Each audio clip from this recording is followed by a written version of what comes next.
All right. Hello, everyone. My name is Winnie Chan, and I am a registered dietitian. And today, I would like to go over the mechanical soft diet, provide you the definition of mechanical soft diet, and also more importantly, how to prepare it. So to start, I just want to say that everything I provide to you today is really meant for to be give you a general overview and general guidelines. If there's any specific information or question related to the client, please you can ask me afterwards or at a different time. Okay, so what I'm going to go ahead right now is just start off with the PowerPoint, and I'll be going back and forth. Okay, let me allow to do a share screen here. Okay, so I will be going over the definition of a mechanical soft diet and the different types of mechanical soft diet. And I'm also going to review what are the food that are allowed and not allowed, just go into the details. And also, I'm going to also go over some meal preparation techniques. So that's what we're going to be going over today. All right. And first and foremost, this is a very important that is the DSP responsibility in terms of food and nutrition to provide an environment that is healthy and that's safe. So when someone is on a mechanical soft diet or a puree diet or other modified diet, it's more about the safety. Okay, so what are the things that we're trying to prevent here? Well, we really are trying to prevent choking and aspiration because people with developmental disability present a high risk of dysphagia, which really means that it has trouble chewing or swallowing. Okay, I want to just give you a little bit more detail or graphic description of what choking means. So basically, it means that choking the food is blocking the airway, it's stuck right here, whereas aspiration is the food is going down to the wrong pipe into the lung and cause aspiration pneumonia. So essentially, when someone is on a mechanical soft diet or puree diet, this is really what they are trying to prevent here, okay? Choking or aspiration. So it's very important that the DSP, the staff, know what the client diet order is and their risk, and know how to prepare, know how to also supervise, observe, and assist at mealtime to prevent them from gagging, coughing, and choking and aspiration. So it's very important you know what that means. When someone says it's a mechanical soft diet, what does that mean? How do we prepare that? And that's what we're going to try to go over in more details today. And let's start with what is a mechanical soft diet. So basically, a mechanical soft diet, it's really a general term. It's really meant to be a term to design. It's really a diet for people who have trouble chewing and swallowing. So the food that are mechanical soft, including food that are chopped, food that are ground, and food are puree. So essentially, they all fall into this category. So, but when someone says a mechanical soft diet, like you really have to say, well, so it's soft, right? We know that, but then what else? Does it need to be chopped? Does it need to be ground? Does it need to be pureed? All right. So in general, when someone just said, when the doctor just prescribed a mechanical soft diet, what you want to remember is that food need to be soft, food need to be high in moisture, and food need to be easy to chew. What you need to remember also is that the food cannot be sticky, cannot be hard, cannot be dry, cannot be crispy. So let's stop right here. So, what in my clinical field, I do see sometimes that when a client is on a mechanical soft diet, but staff is offering chips, staff is offering cracker, staff is offering peanut butter. So these are all considered food that are considering high choking risk. So again, going back, food need to be high moisture, need to be soft. And if the food is not soft, it's not moist, then we need to prepare differently. And that's what I'll be going over a little bit more in details. Okay, let's go back to the share screen one more time here. Okay. Okay. So when why people are prescribed to this diet? Well, in generally, they have impaired chewing ability, like what I said. It could be because they have some dental or oral and GI issue. In group home, what I see a lot is that they have a lot of missing teeth, or they have poor dentitions, or they have cold sores, or they have refluxes, so that they can't chew very well. Now, behaviorally, and you probably see this all the time. So they eat too fast. They put too much food into the mouth, and you have to constantly prompt them and say, "Hey, slow down, slow down, slow down." So sometimes they don't listen. So what you need to do is you need to just chop it for them, right? So if someone who's on a chop diet or ground diet, basically you're using the kitchen equipment to do the chewing for the client. There's also people who can chew, but they have impaired swallow. They can't swallow. So, and this, it could also due to the etiology of their medical conditions, such as, cerebral palsy, if they have chronic seizure, it really also impact their ability to swallow. They can't sit up straight. Now, a lot of times, people with developmental disability also behaviorally, they sometimes gag or they cough as a way to catch people's attention. So that's why, a doctor prescribe a mechanical soft diet or a puree or chop diet for all these reasons. Okay. Now, I want to go over just to show you some picture of what they look like. So this is really what we call a whole diet, no change, right? So what you are seeing is that you can see a good chunk of piece of meat, right? Everything is just regular, everything's regular texture. So that's a whole diet, no change. Now remember, mechanical soft diet could also mean a chop diet. Mechanical soft is a general term. Now the chop diet, the puree diet, the ground diet all fall under that category. So let's look at the picture of what a chop diet is. Oh, sorry. Let's look at the picture of what a cut up size is. So this is what we call bite size. Sometimes you will see that too.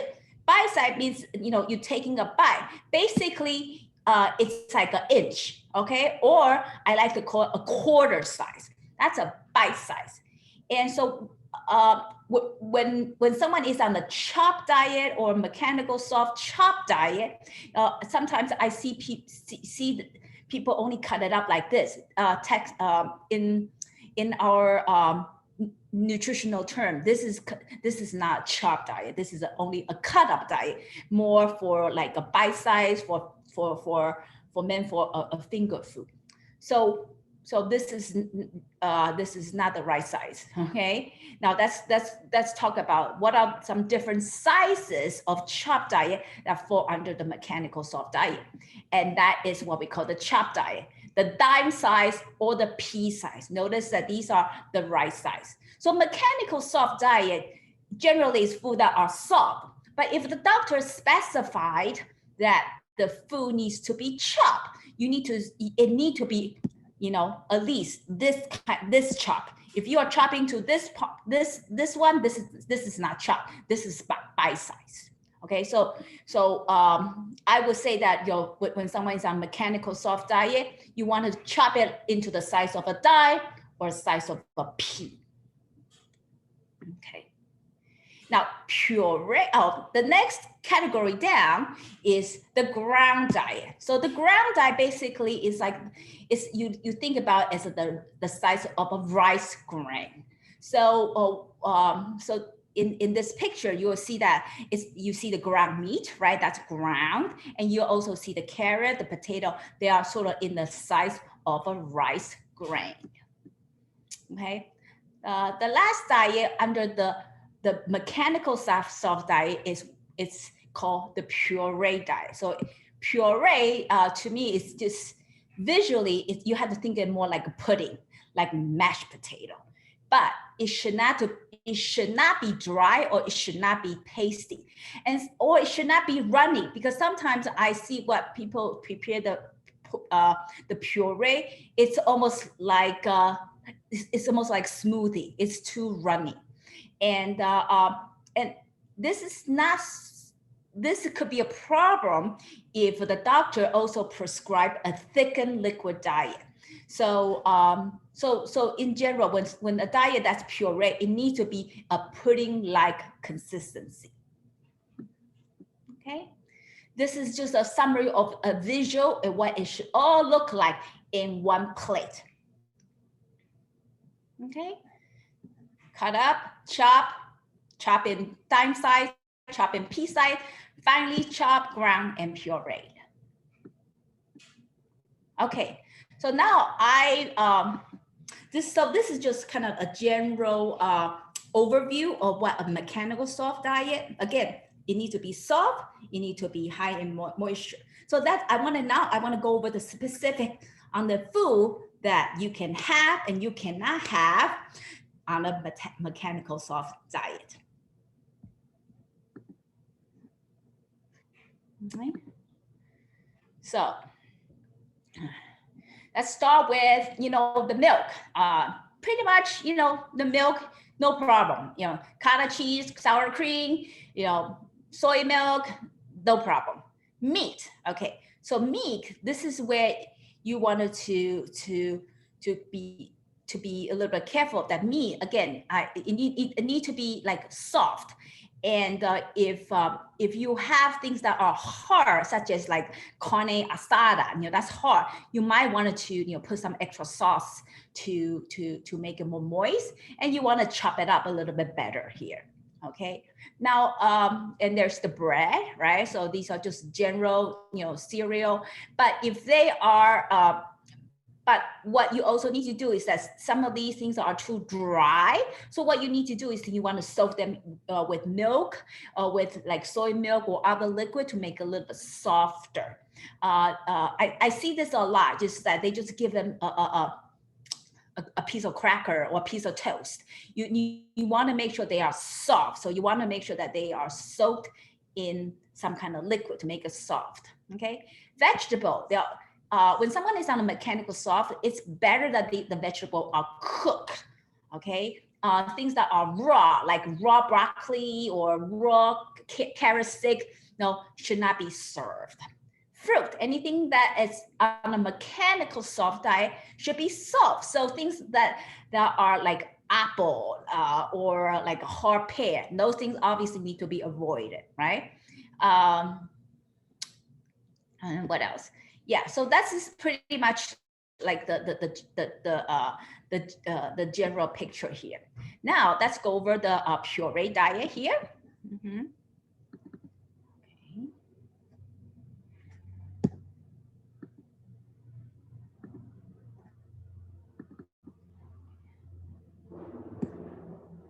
Okay, so this is a puree diet.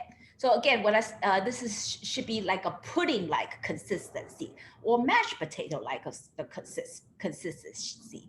So anything that you need to that is a puree diet also need to be pureed with some kind of liquid. So these are just some example. It's like moisten the bread and then you puree it.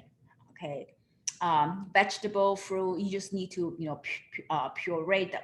Now, I wanted to caution is that, when you want to puree food, it's very important that you cook the vegetable first, then you puree. If it's something that's raw, it doesn't puree very well. Okay, and also you want to puree with liquid, which I will go over that a little bit more detail. Okay, let's go back to my share screen here.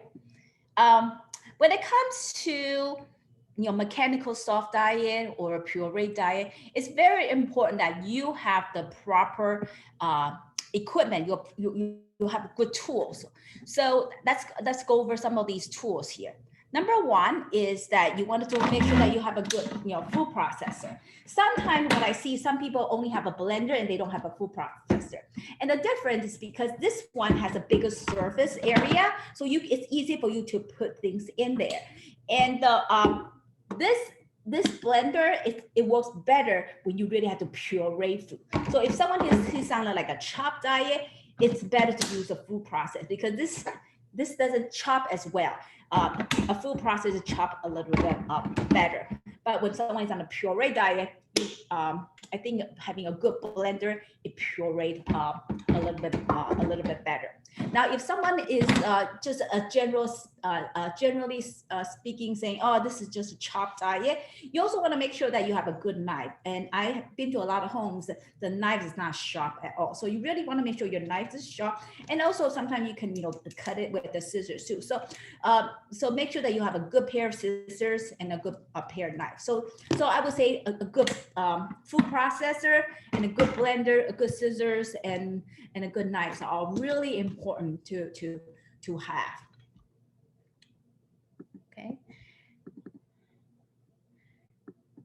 Okay, so I want to go over the liquid because this is very important.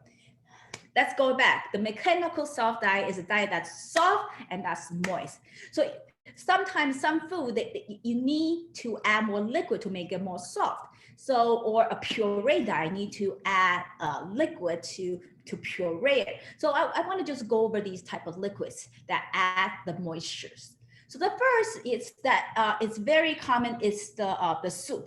Right, there's the commercial soup, the bouillon, and also the homemade.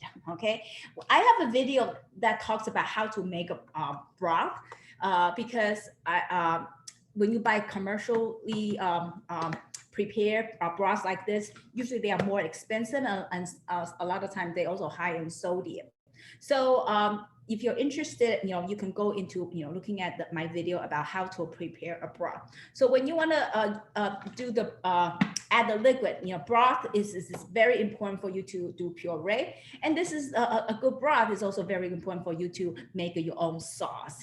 And so having a good broth is also very important. Now, the second type of liquid that you can use to add moisture is the gravy. Okay. Now the gravy, going back, there's different kind of gravy. There's the gravy that you buy in a jar, right? The turkey gravy or the beef gravy, or there's also the gravy that comes in a powder, and then you all you have to do just add broth or just add water, then you have the gravy. And there's also the gravy that you make from yourself. And I also have the video about making homemade gravy. So gravy, just to quickly summarize that, you can make gravy with using flour with butter or flour with oil. And then you can add your liquid, like you can add broth or you can add milk to it. Okay, but due to the time, I'm not going to go too much detail on it, but I think know how to make a good gravy from scratch is very important for a mechanical soft diet. Okay, so when you want to puree food, you can also use, the simple things that are like milk, like sour cream, like half and half, soy milk, almond milk. And then if you want to add moisture to the food, there's also things like ketchup, salad dressing, and also cream soup. Those are something that it's very easy, that typically it's all stocked in a group home. So you can just use these to add more moistures in it. And also the juices, right? The juices always add some moisture too.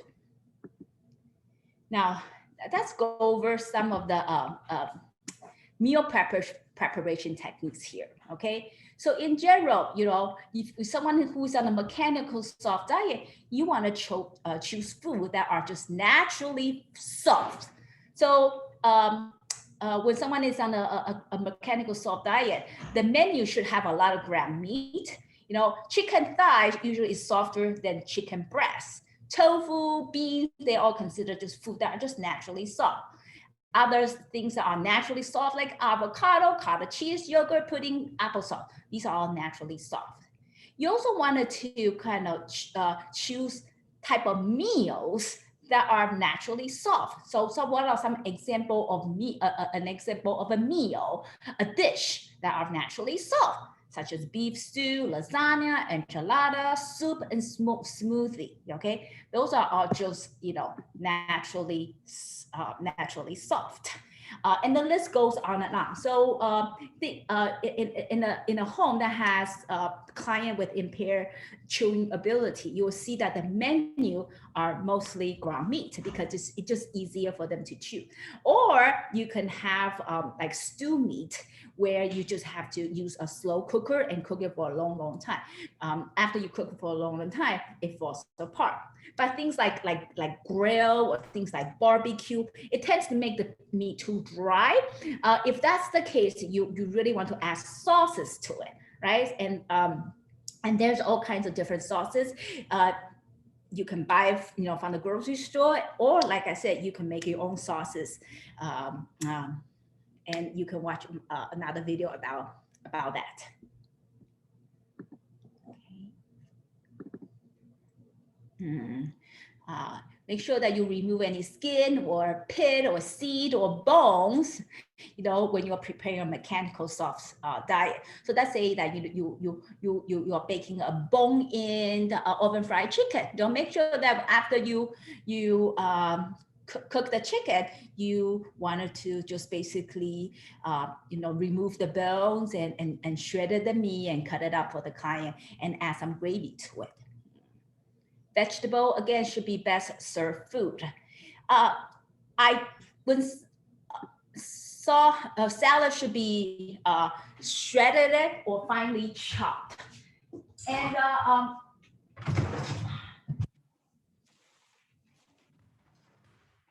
this is salad.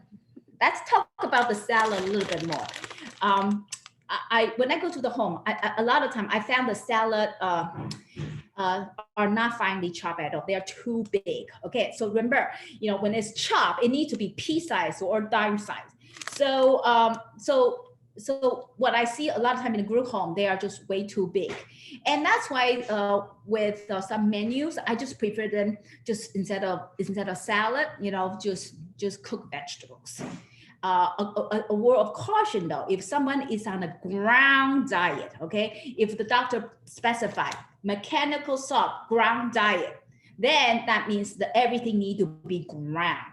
And what I typically found is sometimes the meat is ground, but the vegetable is not. So when it says ground, everything needs to be ground, unless the doctor specified otherwise.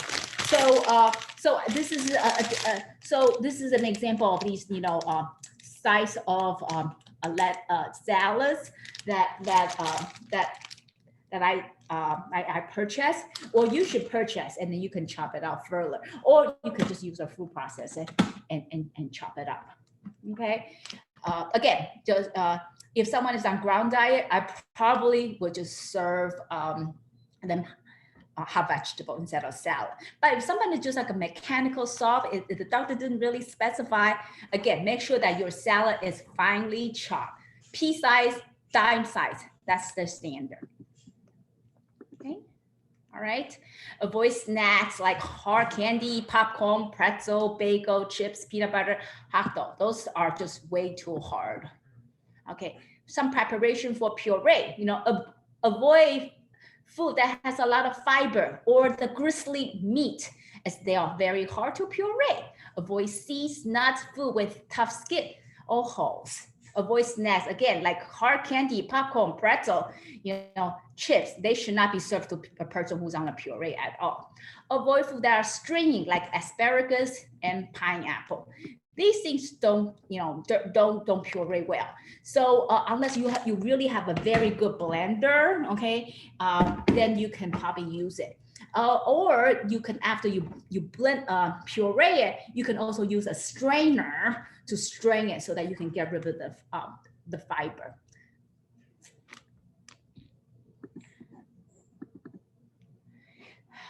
Typically, the ratio is 1 cup of food for a 1/4 cup of liquid. So that's the general guideline here. It could go a little bit more, it could go a little bit less. But that's why I recommend that, it's best to add a liquid slowly. Again, sometimes I find that if people just puree it, it becomes too runny. So better to add the liquid slowly. If someone who needs to, monitor the weight gain, you can use, broth with diluted juice to puree the food. But if someone who's underweight and need to have more calorie, then you can use milk, you can use cream, you can use half and half, or even you can add some extra oil to boost up the calories. Okay, so these are some take-home message. Again, you need to clarify, what kind of diet order is this? Mechanical soft. Does it says mechanical soft chop? Does it say mechanical soft ground? So we need to make sure that if that's the case, you really need to follow it across all the board. Avoid hard, stringy, sticky, crunchy food, hard food, right? And I would say that the gram diet or puree diet is best to prepare with a blender, with the food processor. And mechanical soft diet, if the doctor said mechanical soft diet, it can be prepared, cut up with a knife or scissors. Okay, so essentially, is that what we're trying to do is we're trying to prevent aspiration. We are trying to prevent choking hazards. So not only you need to prepare the food appropriately, you also need to make sure that you are supervising the client while they are eating. You can supervise, you can observe, and also you can assist, right? And such as, slow down, chew your food, or put your spoon down, or you eat, drink a cup of water to add more moisture. So not just, you supervise, watch, you also need to help them out, either with hand over hand or with a visual prompt. And if you feel like they are really choking and they really are not eating, no matter what you say, tell them to slow down, they still won't listen to you. And maybe that's a good time you tell your administrator, tell your boss that, maybe this person need to have the diet changed to a ground, to a puree, so that they don't have make too much effort chewing or swallowing. Okay, so this is really just an overview about a mechanical soft diet and a puree diet. And now I'm opening up for questions.